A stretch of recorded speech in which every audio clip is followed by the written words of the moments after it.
Well, good afternoon. Today is Saturday, November 8th. We only have one birthday. Today is Lydia Gunther's birthday. So, Lydia, happy birthday to you. Happy birthday to you. Happy birthday, dear Lydia. Happy birthday to you. Cha-cha-cha. Well, I hope you have a great birthday. You're the only one to let me know it was your birthday today. Another boring day today. It's just I don't have anything to do.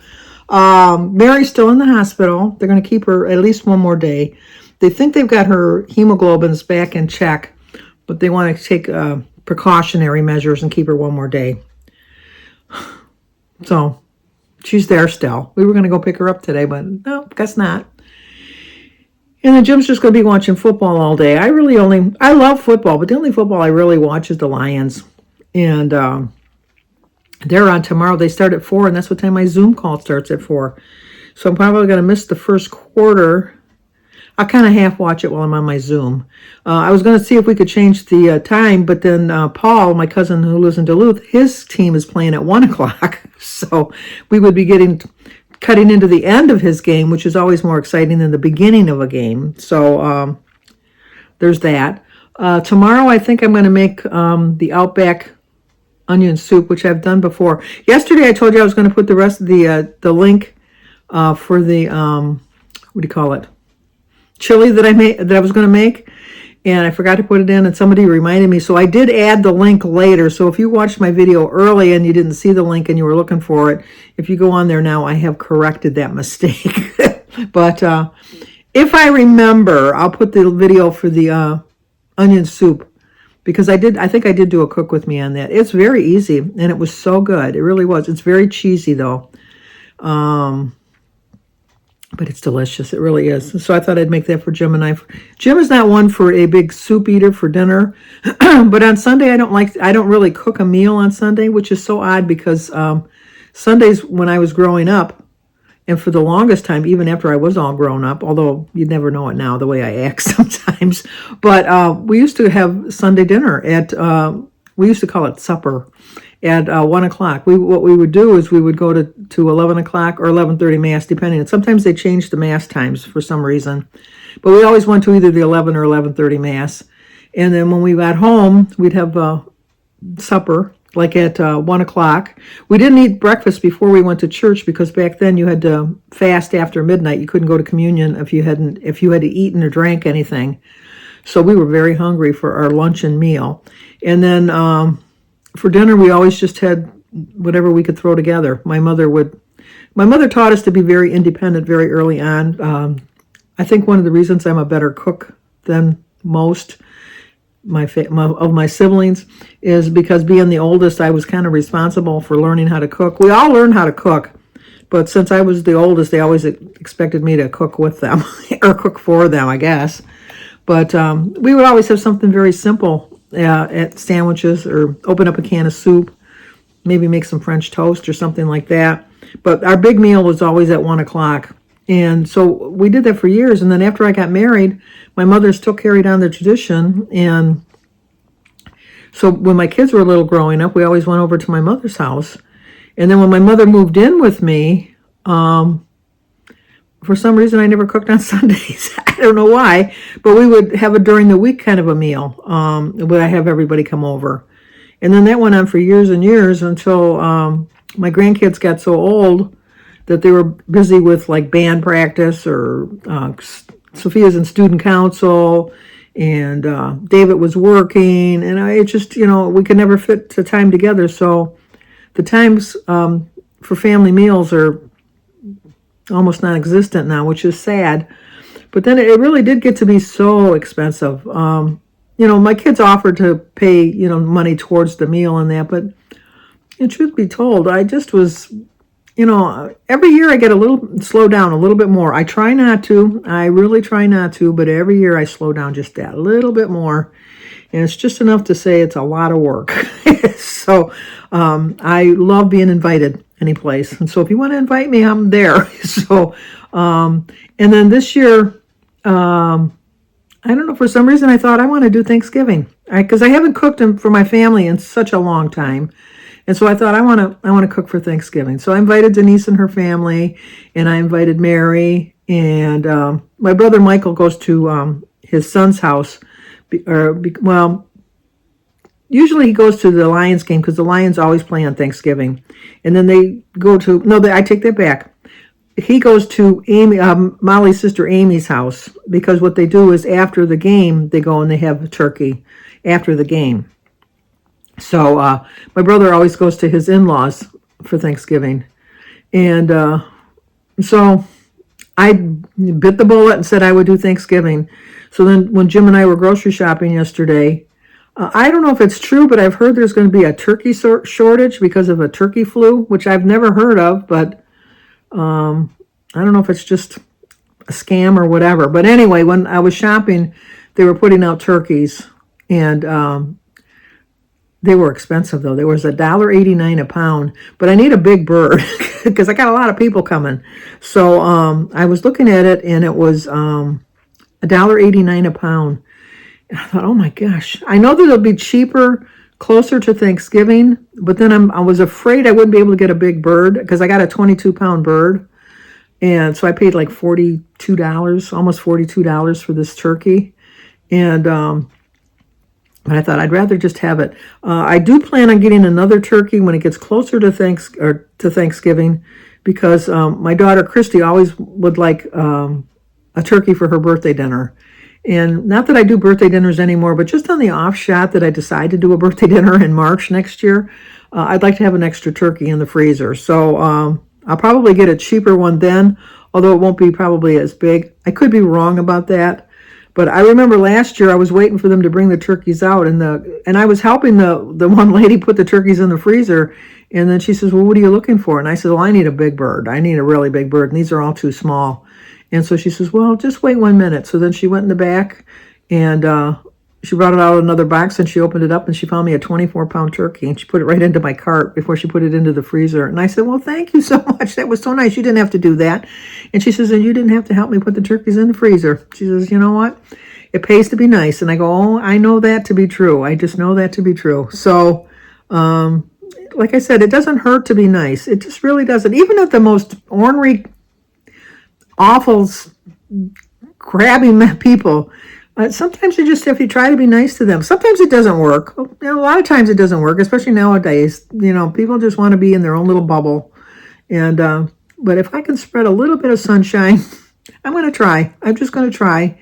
Not that it works all the time, but you know what? I'm going to die trying to be nice, because it's just not in my nature to be mean. I mean, that's not to say that I haven't had mean days, because we all have had those days where we're mean. But I try not to live my life like that. It's just, what benefit do you get out of it? It just makes yourself feel miserable. So anyway, so then I got the turkey, and then I thought, oh, I think I'll get a ham too, because I always have turkey and ham. Oh my gosh, the ham was just, I looked at the price of the ham, but I didn't look at the price of the turkey. I just saw it was $1.89 a pound, and I knew I wanted a big bird, so I put it in the buggy. And then I went over to the ham, and the ham was $40, and I thought, I'm not paying $40 for a ham. And then when I get home and check my receipt, because I always check my receipt when I get home, because I bag my own groceries. It just, people look at me, and I completely understand. They're like teenagers, and they're looking at me like an old woman that looks like she's ready, 1 foot in the grave already. And I get like 100 bags, it seems like they put a loaf of bread in a bag, and then they put the eggs in a bag, and then I was like, okay, I tell them you can pack it heavier than that. I'm stronger than I look. So I like to pack my own groceries, and I pack them pretty heavy, because I'd rather carry in one heavy bag than have to maneuver with like 25 little bags, because it's just, and then you got all those extra bags that are just wasteful. The recycle doesn't take them anymore. Although now I save them for my cousin Lynn, because I guess they charge you for the bags in Toronto.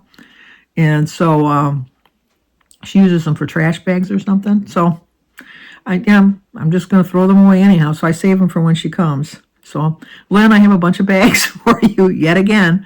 So, but I wouldn't buy the ham because I thought it was $40. Then I get home and I see that the turkey was like 41 something, and I'm thinking, hello. So, but I think the hams will come down in price, and there's always a ham. On Thanksgiving, you can always find a ham, so I can wait for that. But my menu is going to be obviously the turkey, obviously some ham, mashed potatoes. I love creamed cauliflower. But I'll keep some cauliflower out because Samantha's gluten-free and she can't eat it, and I make it with flour. The sauce is just flour and milk and cheese, and you just stir it till it thickens, and then you put your cauliflower in it. I might make some creamed onions because we always have cream onions too. I like cream. It's just you just boil onions and then you put it in the same cream sauce. So anyway, we'll have the cauliflower in that. Obviously, we got to have, obviously, because my family loves broccoli. Not Jim, but my broccoli. And corn and green beans and peas. Christy's going to make macaroni and cheese. She doesn't like my macaroni and cheese. She likes Aaron's family's macaroni and cheese. And I don't mean to sound prejudiced. It's not anything like that. But Aaron's father is African American, and they make their they even say, Lenny even says that it's different than white people's macaroni and cheese. I don't know why, but it does. I have to tell you, it does taste really good. I really do like it. So we'll have macaroni and cheese, which I've never heard of until Christy married Aaron, having macaroni and cheese for Thanksgiving. I've never heard of that. I don't know. I just never heard of it. And obviously stuffing. We call it stuffing. I know some people call it dressing. We call it stuffing because we stuff it inside the bird. And I don't know that other people do this, but what I do is I stuff the inside of the carcass with aluminum foil, and then I stuff it with the stuffing, so that when I want to take the stuffing out, I just pull the aluminum foil out and all the stuffing comes with it. I don't know if that's anybody else. Has anybody else tried that trick? It works. It really does work. My mother taught me that. And then we'll have the obvious things for dessert, pumpkin pie. And Jim will probably have a cherry pie, and then I'll just make a cake. So I'm really looking forward to Thanksgiving. But when my kids were little, because I love vegetables so much, and Jim he almost faints if he sees a vegetable on his plate. I taught them very early to like vegetables. And my kids love vegetables. I can't think of one vegetable that my kids don't like, because we've had them all. I even make peas. My kids love peas. I don't like peas.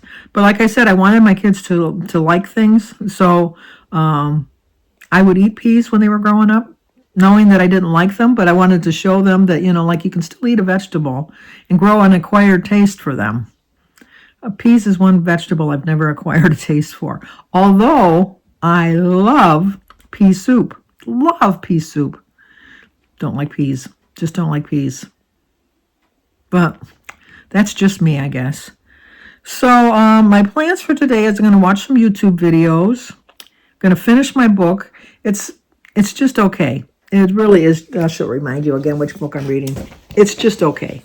This is the book I'm reading. Last night I only had 20 more pages to go. And either a book is really, really good and I want to savor the last 20 pages and so I wait, or the book is not that great and I could really care if I finish the 20 pages. The latter. I could care. I'm going to finish the book. And then I called Chrissy and she says, "Oh, I love that book." And I go, I don't know why. I don't really love it. And then my next book I want to read is my Stephen King book, because my cousin Lynn and Dale are coming next week for Dale to go hunting with my brother. And I know he likes Stephen King, and this is Stephen King's newest book. So I'm going to try to finish it so that I can give it to him when he goes back to Toronto, so he'll have something to read. Otherwise, if he doesn't want it, I'll just donate it to the library. And then my other two books that I got for my birthday that I finished, and when I went to the book club and I went to drop them off, I said I'm donating them. I got them for my birthday, and I just did the newest editions. And she says, "Oh my gosh, you should read them first." And I go, "Well, I did read them." And she said, "It looks brand new. It doesn't look like you turned a page." I go, "No, I'm very good with books. I'm just, very careful. I don't know. They're just something to really take care of. I'm not, don't ever let me see you dog ear a page." Oh my gosh. Sometimes when I'm reading a book from the library and you can tell that the page has been dog-eared, I thought, oh my gosh, how disrespectful. It's like, why do you have bookmarks? Why can't you just use the cover of the book then, the dust cover of the book, if you don't want to get a bookmark, or put something in there other than a dog-earing the page. Oh my gosh, it's just, There should be a penalty for that. They just said there definitely should. But so anyway, and then I'm going to watch on Peacock. Downton Abbey, the movie, is streaming on Peacock now. Denise and I were going to go see it at the movies, and it never worked out that the two of us could get there together at the same date. So now we both have Peacock, so we can watch it, but separately. She's away this weekend anyhow. She's at a stitching group. I always think when she's talking about flossing and stuff like that, and I go, your teeth look okay. She says, no, not that kind of flossing. So, but continued prayers for my Mary, my sister Mary, and hit me with those emojis.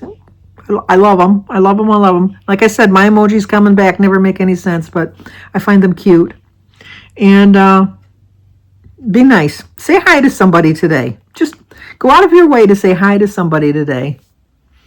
And then we'll try to meet up again tomorrow.